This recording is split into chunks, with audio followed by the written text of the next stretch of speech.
மாதா தொலைக்காட்சி அன்பர்களே, இறந்த நம்பிக்கையாளர்களின் ஆன்மாக்கள் இறைவனிலே நித்திய இளைப்பாற்றி அடைய நமது மாதா தொலைக்காட்சியோடு இணைந்து ஒரே குடும்பமாக மன்றாடுவோம்.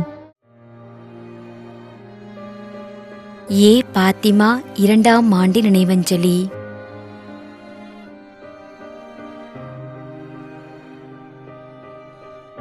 எம் இருதயராஜ், விசுவாசபுரம், கோயமுத்தூர்.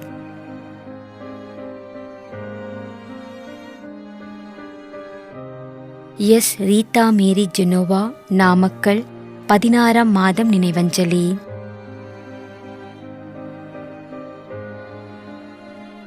ரேசம்மா மாணிக்கராஜ், பெங்களூர், 7ஆம் ஆண்டு நினைவஞ்சலி. மேலும் யாரும் நினையாத நம்பிக்கையாளர்களின் ஆன்மாக்களுக்காகவும் மன்றாடுவோம். தந்தை, மகன், தூய ஆவியாரின் பெயராலே ஆமென். ஆண்டவருடைய பெயராலே நமக்கு உதவி உண்டு. விண்ணையும் மண்ணையும் படைத்தவர் அவரே. திருவெளிப்பாட்டு நூலிலிருந்து வாசகம். அதிகாரம் 14, இறைவார்த்தை 13. விண்ணகத்திலிருந்து ஒரு குரலை கேட்டேன். இது முதல் ஆண்டவரோடு இணைந்த நிலையில் இறப்போர் பேறு பெற்றோர் என எழுது என்று அது ஒலித்தது.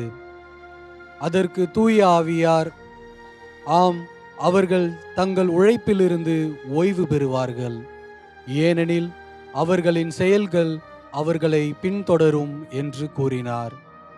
ஆண்டவரின் அருள்வாக்கு. இறைவனுக்கு நன்றி. நம்மிடையே வாழ்ந்து இறந்து போன இறைவனின் அடியார்களுக்காகவும், மேலும் குறிப்பாக மாதா தொலைக்காட்சி வழியாக நீத்தார் நினைவில் இன்று நினைவு கூறும் இறைவனின் அடியார்கள் அனைவருக்காகவும் மன்றாடுவோம். விண்ணுலகில் இருக்கின்ற எங்கள் தந்தையே, உமது பெயர் தூயது என போற்ற பெறுக. உமது ஆட்சி வருக. உமது திருவுளம் விண்ணுலகில் நிறைவேறுவது போல மண்ணுலகிலும் நிறைவேறுக. எங்கள் அன்றாட உணவை இன்று எங்களுக்கு தாரும். எங்களுக்கு எதிராக குற்றம் செய்வோரே நாங்கள் மன்னிப்பது போல எங்கள் குற்றங்களை மன்னியும். எங்களை சோதனைக்கு உட்படுத்தாதேயும், தீமையிலிருந்து எங்களை விடுவித்தருளும். ஆமென். மன்றாடுவோமாக. இறைவா, இரக்கம் காட்டுவதும் மன்னிப்பளிப்பதும் உமது இயல்பு.